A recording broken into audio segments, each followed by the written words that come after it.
नमस्कार विद्यार्थी मित्रांनो, सध्या आपण आपलं राज्यशास्त्राचं चौथं प्रकरण संयुक्त राष्ट्रे या संदर्भामध्ये माहिती पाहतोय. मागच्या तासिकेला आपण संयुक्त राष्ट्रे या संघटनेच्या स्थापनेची पार्श्वभूमी, तिचा स्थापनेचा कालानुक्रम, या संघटनेची उद्दिष्टे आणि तत्वे या संदर्भामध्ये माहिती पाहिली. तर आजच्या तासिकेला आपण संयुक्त राष्ट्रे या संघटनेची रचना आणि संयुक्त राष्ट्रे या संघटनेच्या कामकाजाच्या भाषेच्या संदर्भामध्ये माहिती पाहणार आहोत. तर संयुक्त राष्ट्रे या संघटनेची रचना अभ्यासत असताना आपल्याला दोन गोष्टींचा मुख्यत्वे अभ्यास करावा लागणार आहे. एखाद्या शरीराला विविध गोष्टी साध्य करण्यासाठी, विविध कार्य पार पाडण्यासाठी वेगवेगळ्या अवयवांची, अंगांची गरज भासते. शरीराची बोलण्याची गरज भागवण्यासाठी तोंड आहे, ऐकण्यासाठी कान आहेत, पाहण्यासाठी डोळे आहेत, बरोबर आहे, चालण्यासाठी पाय आहेत आणि कार्य करण्यासाठी हात आहेत, विचार करण्यासाठी डोकं आहे, मेंदू आहे, बरोबर आहे. जसं शरीरासाठी हे सगळे अवयव अत्यंत महत्त्वपूर्ण असतात, या शरीराच्या विविध अवयवांच्या माध्यमातूनच, अंगांच्या माध्यमातूनच शरीर आपला हेतू, आपलं उद्दिष्ट, आपलं ध्येय साध्य करीत असतं. अगदी त्याच पद्धतीनं संयुक्त राष्ट्रे या संघटनेने जी उद्दिष्ट ठरवलेली आहेत, ती उद्दिष्ट पूर्ण करण्यासाठी सुद्धा या संघटनेला काही अवयवांची, अंगांची गरज होती.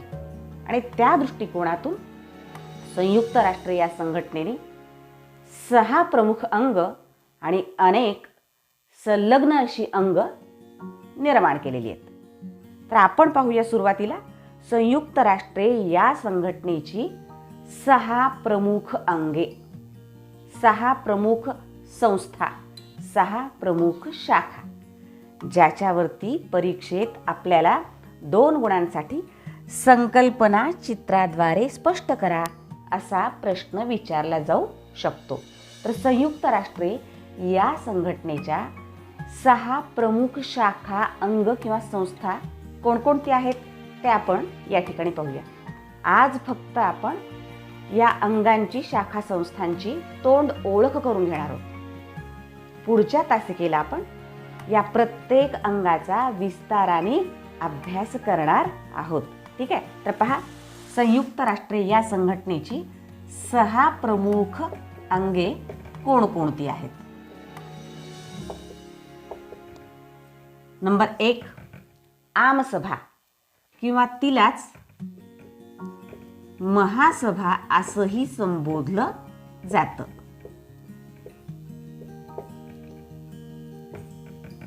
आम याचा अर्थ सर्वसाधारण, सर्वांचाच समावेश असलेली सभा म्हणजे आमसभा. सर्वांचा समावेश म्हणजे कोणाचा? सर्वांचा. जे म्हणून संयुक्त राष्ट्रे या संघटनेचे सदस्य आहेत, त्या सगळ्या राष्ट्रांचं प्रतिनिधित्व करणारी सभा म्हणजेच आमसभा, सर्वांची सभा, सर्वांचं प्रतिनिधित्व करणारी सभा आमसभा. किंवा तिलाच महासभा असंही संबोधलं जातं. महासभा यासाठी संबोधलं जातं, खरोखरच ही नावाप्रमाणेच मोठी सभा आहे. म्हणजे यातली सदस्य संख्या जी आहे ती इतर कोणत्याही संयुक्त राष्ट्रे या संघटनेच्या शाखा आणि संस्थेपेक्षा जास्त आहे. आणि म्हणून तिला महासभा असं म्हटलेलं आहे, कारण या महासभेचे एकूण 193 देश सदस्य आहेत. एवढी मोठी सदस्य संख्या इतर कुठल्याही संस्थेची, शाखेची, अंगाची नाही. म्हणून ही नावाप्रमाणेच मोठी, महा अशी सभा आहे. हे झालं पहिलं अंग, शाखा. दुसरं अंग आहे किंवा शाखा किंवा संस्था सुरक्षा परिषद. सुरक्षा परिषद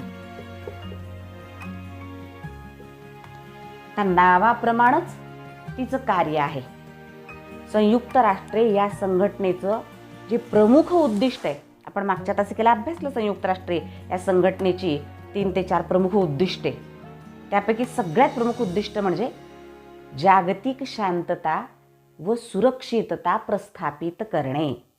आणि नावाप्रमाणेच जागतिक शांतता आणि सुरक्षितता प्रस्थापित करण्याच्या कामी सर्वात महत्त्वपूर्ण भूमिका बजावणारी अशी सभा, असं अंग म्हणजे सुरक्षा परिषद.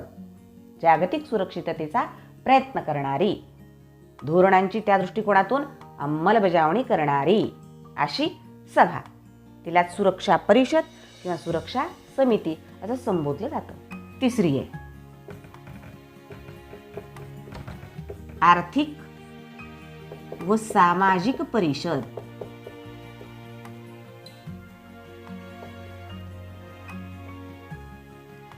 आर्थिक आणि सामाजिक, जगभरातल्या आर्थिक क्षेत्रातल्या जी काही परिस्थिती आहे तिच्यामध्ये सुधारणा करण्याच्या दृष्टिकोनातून कार्य करणारी अशी संस्था. आणि जगभरातल्या समाजामध्ये समाजाच्या उत्थानासाठी, त्यातले दोष दूर करण्यासाठी, समाज जीवन सुधारण्यासाठी, सुधारण्याच्या दृष्टिकोनातून त्यात बदल घडवून आणण्यासाठी म्हणून जी कार्यरत असलेली संयुक्त राष्ट्राची सभा आहे, परिषद आहे, तिला आर्थिक व सामाजिक परिषद असं संबोधलं जातं. ही फक्त आपण या ठिकाणी तोंड ओळख करून पाहतोय. पुढच्या तासिकेला आपण या प्रत्येकीची रचना आणि कार्य सविस्तरपणे अभ्यासणार आहोत. ठीक आहे. चौथी आहे सचिवालय. अर्थातच प्रत्येक राष्ट्राचं जसं सचिवालय असतं त्याप्रमाणेच एक आंतरराष्ट्रीय सचिवालय आहे. आणि या सचिवालयामध्ये संयुक्त राष्ट्र या संघटनेचा दररोजचा कारभार चालतो. दैनंदिन कारभार सचिवालयाच्या मार्फत पाहिला जातो. कारण या ज्या वर लिहिलेल्या 3 सभा संस्था परिषदा आहेत, यांची अधिवेशनं, यांच्या बैठका दररोज भरत नाहीत. मग संयुक्त राष्ट्र या संघटनेचं कार्यालय म्हणून कुणाला ओळखलं जातं, तर या सचिवालयाला ओळखलं जातं. संयुक्त राष्ट्र या संघटनेचा प्रशासकीय कारभार चालवणारी महत्त्वपूर्ण अशी संस्था म्हणजेच सचिवालय असं म्हणायला काही हरकत नाही. पुढे जाऊया आपण. 5वी आंतरराष्ट्रीय न्यायालय.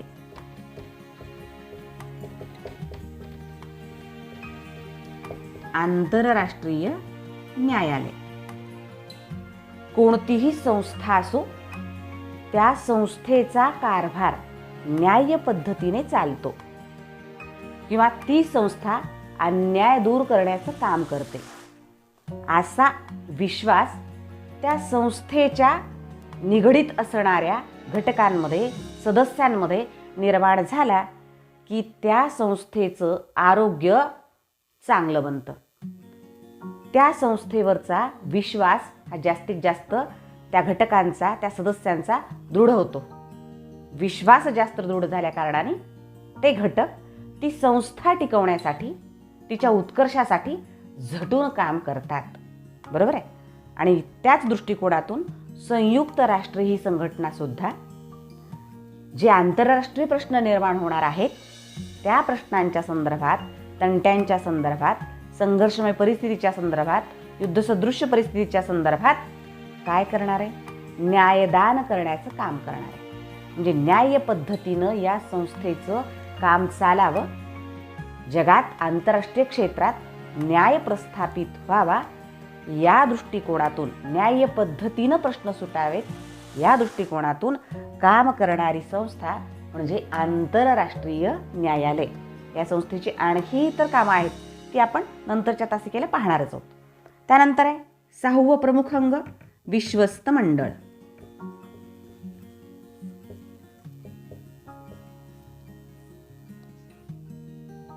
सध्या विश्वस्त मंडळ ही संस्था कार्यरत नाही. तिचं महत्त्व संपलं आणि ती संपुष्टात आली. तर तिचं महत्त्व का संपलं आणि ती का संपुष्टात आली या संदर्भात माहिती आपण पुढच्या तासिकेला पाहणारच आहोत. तर पहा, या ठिकाणी 2 गुणांसाठी संकल्पना चित्राद्वारे स्पष्ट करा या अंतर्गत संयुक्त राष्ट्रे या संघटनेच्या प्रमुख शाखा किंवा संस्था किंवा अंग असा जर प्रश्न विचारला गेला तर आपल्याला या 6 पैकी किमान 4 शाखांचा संस्थांचा उल्लेख करावा लागतो, लिहावं लागतं त्या संदर्भात. बरोबर आहे. आणि इथं 6 दिलेले आहेत. 6 लिहिलं तरी काही हरकत नाही, पण किमान 4 आपल्याला लिहिता आल्या पाहिजेत, तरच त्यासाठीचे 2 गुण आपल्याला प्राप्त होतात. ही झाली संयुक्त राष्ट्र या संघटनेची 6 प्रमुख अंग. तर दुसरा भाग आहे संयुक्त राष्ट्र संघटनेच्या संलग्न संस्था. जोडून असलेल्या संलग्न म्हणजे मग संलग्न संस्था निर्माण करण्याची गरज का निर्माण झाली? कार्य वेगानं तरीही अचूकपणाने आणि क्षमतेने करता यावं या दृष्टिकोनातून या संलग्न संस्थांची निर्मिती केली गेलेली आहे. जास्तीत जास्त स्पेशलायझेशन करता यावं, एखाद्या विषयाचा खोलवर जाऊन अभ्यास करावा आणि त्यात ज्या काही सुधारणा करता येतील, ज्या काही उपाययोजना करता येतील आणि परिस्थिती सुधारता येईल त्या दृष्टिकोनातून विचार करणं आणि अंमलबजावणी करणं सोयीचं जावं या दृष्टिकोनातून या संलग्न संस्थांची निर्मिती झालेली आहे. याच्यावर सुद्धा 2 गुणांसाठी आपल्याला संकल्पना चित्राद्वारे स्पष्ट करा हा प्रश्न विचारला जाऊ शकतो.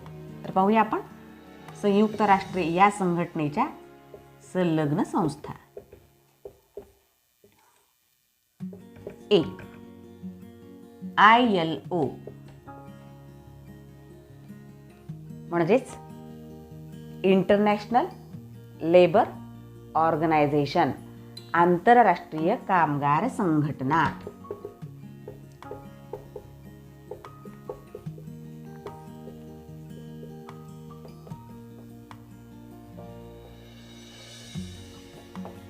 जिचं मुख्यालय, जिचं कार्यालय, ज्या संघटनेचं ऑफिस जिनिव्हा या ठिकाणी आहे.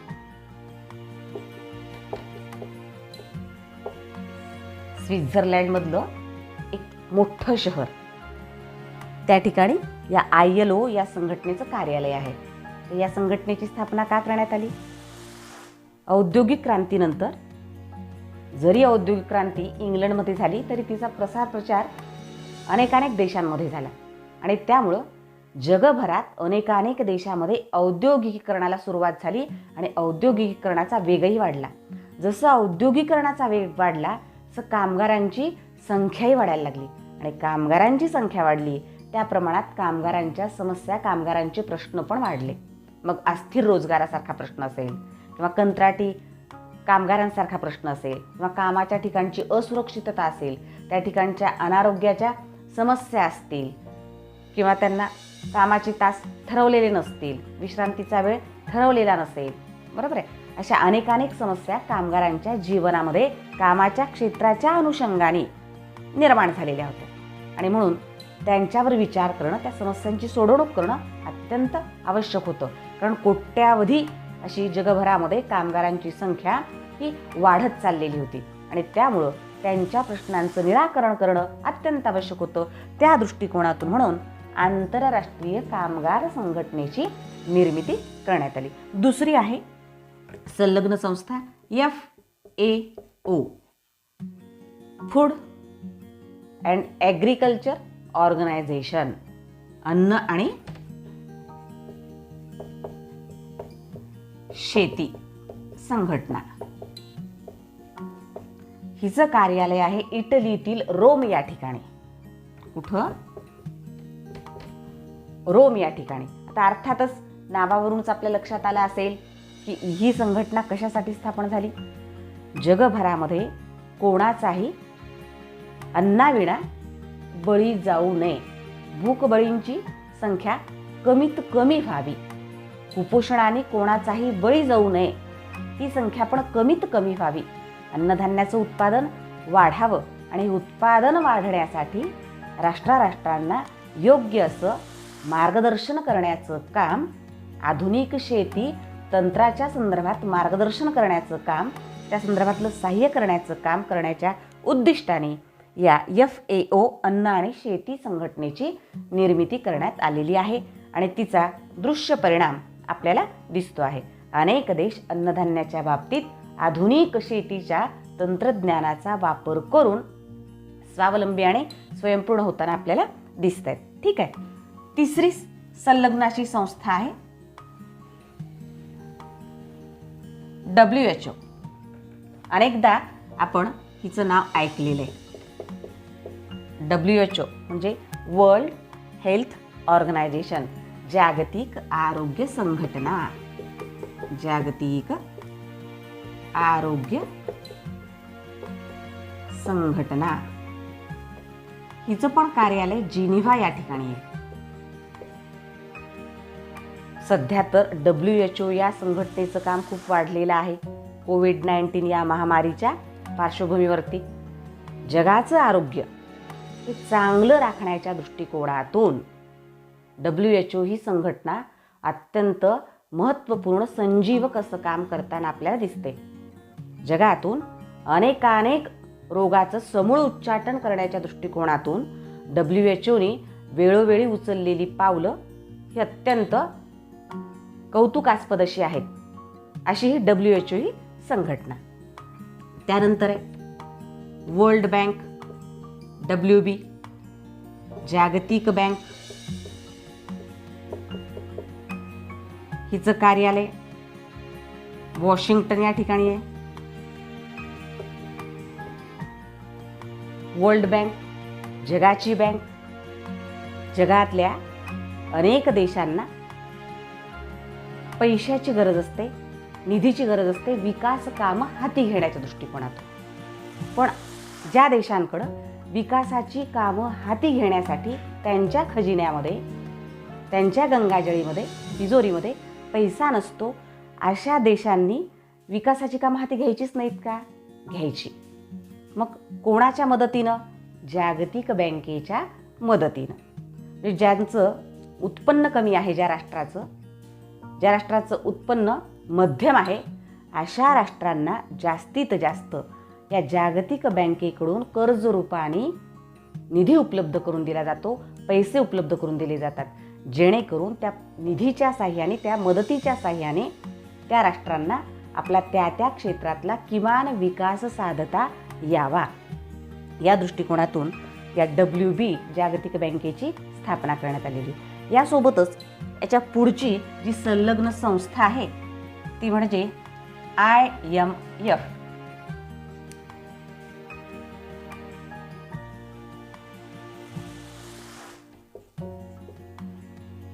इंटरनॅशनल मॉनिटरी फंड, नाणेनिधी, आंतरराष्ट्रीय नाणेनिधी.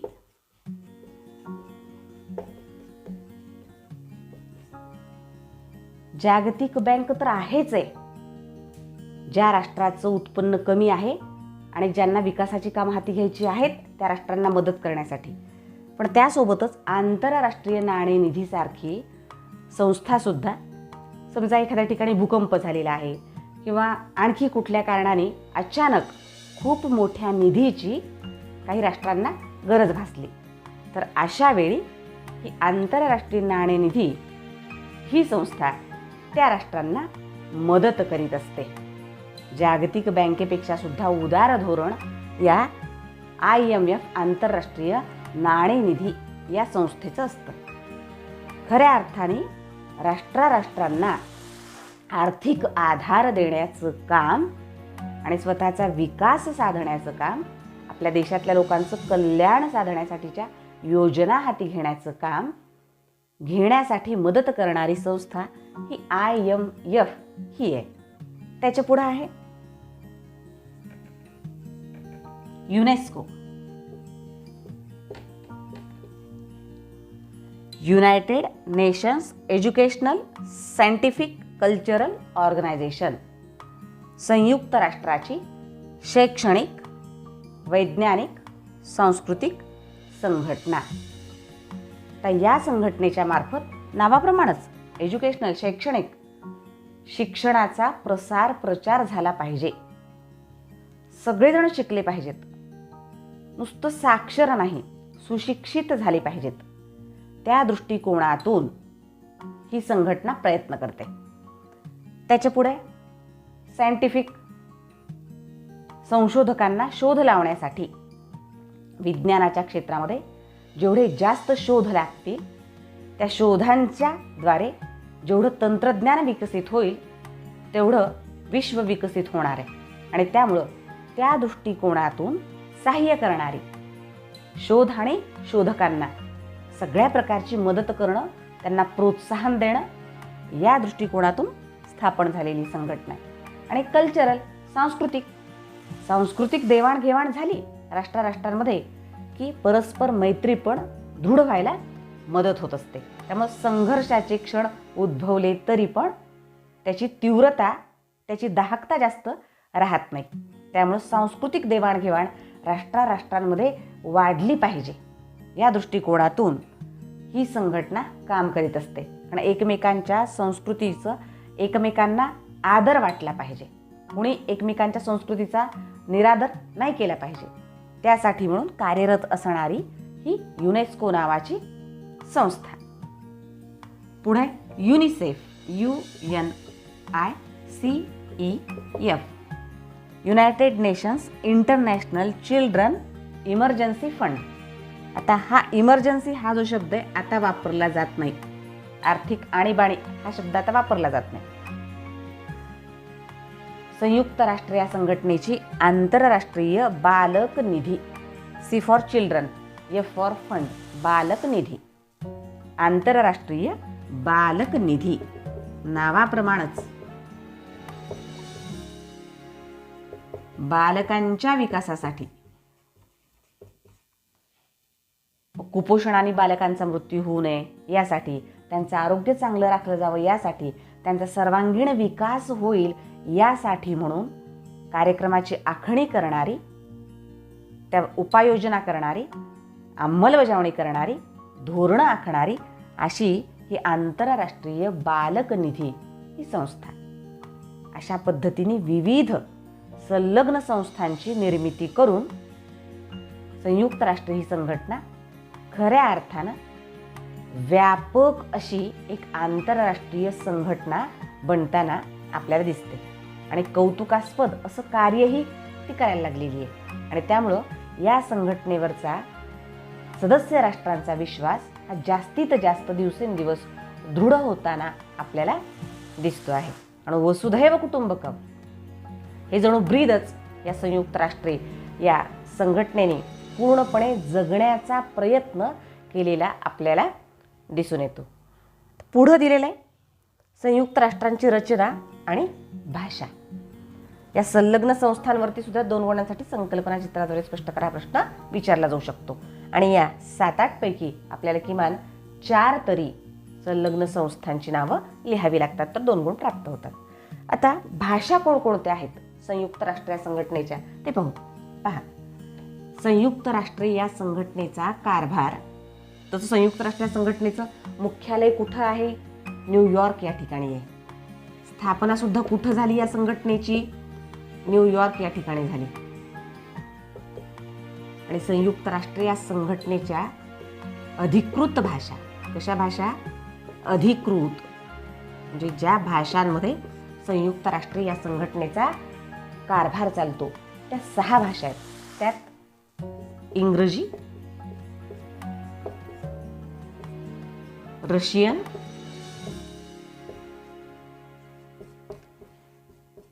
फ्रेंच, स्पॅनिश, चीनी आणि अरबी. इंग्रजी, रशियन, फ्रेंच, स्पॅनिश, चीनी आणि अरबी अशा 6 भाषांचा अधिकृत भाषा म्हणून वापर केला जातो. या 6 भाषा निवडण्याच्या पाठीमागं जगातले जास्तीत जास्त लोक ज्या भाषा बोलतात त्याच भाषा प्रातिनिधिक स्वरूपामध्ये या ठिकाणी अधिकृत भाषा म्हणून निवडलेल्या आपल्याला दिसून येतात. हाच त्याच्या पाठीमागचा हेतू आहे. केवळ इंग्रजी तर आंतरराष्ट्रीय भाषा आहे, पण इंग्रजी भाषेमधूनच याचा कारभार चालतो असं नाही.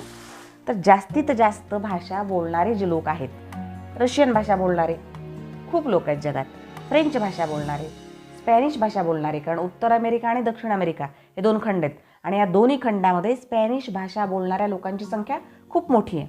चीन हा तर लोकसंख्येच्या दृष्टिकोनातून विचार केला तर जगात 1 नंबर असलेला देश आहे आणि संपूर्ण चीनमध्ये इथून तिथून सगळ्या लोकांची एकच भाषा आहे. कारण जगातला भाषेच्या बाबतीत एकसंध असलेला एकच भाषा संपूर्ण देशात बोलला जाणारा देश म्हणून चीनकडं पाहिलं जातं. अरबस्थानातल्या जवळपास सगळ्याच देशांची भाषा अरबी आहे आणि इस्लामिक जे देश आहेत त्यांची भाषा अरबी आहे. या दृष्टिकोनातून अधिकृत भाषा म्हणून या 6 भाषांची निवड करण्यात आलेली आहे. तर आजच्या तासिकेला आपण संयुक्त राष्ट्रांची रचना आणि संयुक्त राष्ट्रांच्या अधिकृत भाषा या संदर्भामध्ये माहिती पाहिलेली आहे. हा भाग आपल्याला समजला असेलच. पुस्तकामध्ये परत एकदा वाचा, आणखीन चांगला समजेल. पुढचा भाग पुढच्या तासिकेला पाहूया. ठीक आहे.